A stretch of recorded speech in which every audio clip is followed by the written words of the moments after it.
Hola amigo, ¿cómo estás? Eh, ¿Todo bien? Listo, Todo empezamos. tranquilo. Vamos. Empezamos un poquito a analizar sobre la erupción volcánica de Shanghái, ¿no? Solo como datos generales para tener en cuenta es que es un volcán que se encuentra en el sur, en la Cordillera Real. Ha tenido hasta la fecha ya 6 erupciones. El 20 de septiembre fue me parece que la más grave, ¿no? Afectó a 6 provincias, ¿sí? Vamos a analizar mediante algunas preguntas que nos pudo dar el profesor. Ya. La primera, ¿cuáles son los principales impactos en nuestro país acerca de la erupción volcánica? Ya. O sea, básicamente como es una zona surcéntrica, digamos, de la sierra, siempre se va a ver afectado a todo lo que tiene que ver con ganadería, agricultura, que al ser zonas específicamente agrícolas, ven totalmente destruidas pues sus cultivos, el ganado también no tiene cómo alimentarse, el agua está contaminada, entonces es un factor muy determinante para la alimentación, no solo de esas comunidades, sino de todo el país. Correcto, ¿no? Estamos súper claros que la afectación Claro, del medio ambiente, la ganadería, el agua que recorre los ríos, muchas de las cuales también los reservorios de agua que hay, toda esta ceniza llegó a esos lugares, ¿sí? Y hay una contaminación masiva. El consumo que tengan los animales, el consumo del ser humano con esta agua, claro. ¿sí? Entonces se crea un montón de dificultades. La quema de bosques, que también es por la caída de lava, ¿sí? Sí es una Exacto. afectación a nivel nacional. Como te mencioné, son 6 provincias las que llegaron a afectar. Este último no llegó a la provincia de La Suay, pero veces anteriores ha llegado acá, a Sí, Cuenca y sí, hacia sí. algunos cantones de la provincia. Y esto, sumado a la pandemia que estamos viviendo, es un problema muy grave para la gente por los problemas respiratorios que conlleva. O sea, la gente no puede respirar, se afecta a los pulmones, se afecta en sí todo y No, empeora la y no situación. solamente la afectación respiratoria, también hay irritación de los ojos, Claro, es, hay el problema también de la piel, ¿sí? claro. Que algunos tienen una sensibilidad a este polvo, a esta ceniza, ¿sí? Perfecto, ¿no? Vamos con la siguiente. ¿Cuáles serían las acciones que ustedes tomarían para la protección del grupo de riesgo que han seleccionado para su proyecto final? ¿Sí? Ya, como a nivel nacional se hace, existe un plan de gestión de riesgo que conlleva todos los protocolos a seguir. Básicamente sería tomar los parámetros que manejan la gestión de riesgos y adaptarlo específicamente a la población con la que nosotros vamos a trabajar, que serían las personas con discapacidad intelectual, porque al ser una población vulnerable, con un desastre como estos, están en doble vulnerabilidad y obviamente hay que direccionar un protocolo hacia allá. Bueno, ya además que como tú mencionas, este grupo vulnerable, ¿sí? Hay, se necesita el apoyo psicosocial, se necesita la parte de sostenibilidad, se necesita generar algunos protocolos que ya los tiene el Ministerio de Riesgo, ¿sí? La Secretaría de Riesgo, y tenemos que tomar en cuenta todas estas situaciones, ¿no? Así es. La 3. ¿Cuáles son los errores en la estrategia de intervención que ha podido detectar hasta el momento? Tomando lo del punto anterior, que es que existe un plan de gestión de riesgos a nivel nacional, Que es no muy contempla, limitado. claro, no contempla específicamente a poblaciones vulnerables. O lo hace de forma general, pero por ejemplo, que diga en caso de una catástrofe, esto se debe hacer con personas que padecen de discapacidad intelectual, no existe tal cosa. Entonces, no hay un protocolo que te diga qué hacer. Y ese es uno de los principales problemas, porque no está visibilizado o se pasó por alto, no lo sé. Y yo creo que sí, que cada una de nuestras ciudades, comunidades son distintas, diferentes, ¿no? En cada Uh -huh. uno de ellos tiene sus diferentes problemáticas, inclusive la cantidad de personas con discapacidad, porque es el tema que nos toca a nosotros guiarnos, Claro, discapacidad intelectual, eh, es distinto.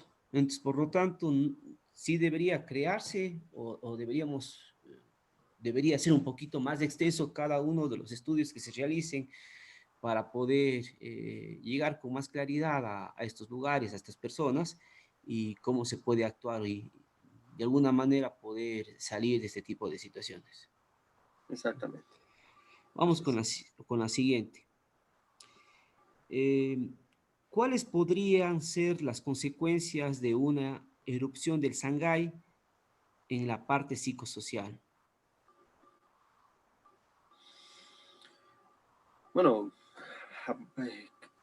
principalmente se genera caos, pues y el caos provoca un montón de otras consecuencias. La gente va a querer salir y entonces esto es un problema para el Estado porque tiene que garantizar un lugar de permanencia, un lugar a donde haya que ir, a donde tiene que resguardarse la gente, o sea, cómo proteger a esta gente porque al ser una crisis, las crisis son de ese momento y en ese momento hay que buscar la solución.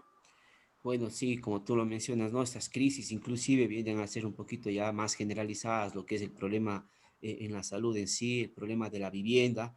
Hay gente que tiene que a lo mejor por este tipo de consecuencias de desastres, hay falta de trabajo, desempleo, hay una gran cantidad de pérdidas económicas. eh, Inclusive ya dentro del hogar también tocamos el tema grave que se puede dar la vulnerabilidad de derechos, la Exacto. violencia, el maltrato. eh, Recuerda que son personas que necesitan un cuidado específico y, y a lo mejor la gente no está preparada cuando hay un desastre. ¿Qué hacer con este tipo de personas? O sea, hay mucho que tomar en cuenta en ese tipo de Claro, situaciones. ¿Sí? exactamente. Vamos con la última. Proponga al menos 5 acciones de su grupo en su grupo que realizan para mitigar el impacto psicosocial en una comunidad temporal que se cree a partir de esta erupción. Perfecto.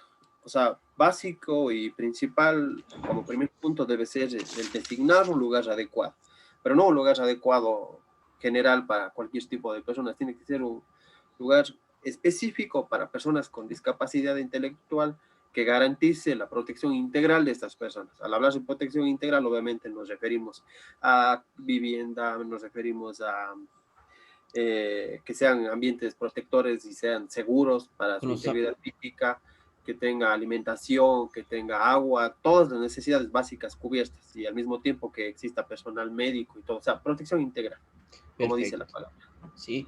Yo creo que una de las cosas también principales es el mapeo de líderes, de actores que conozcan del tema, que sepan manejar la discapacidad.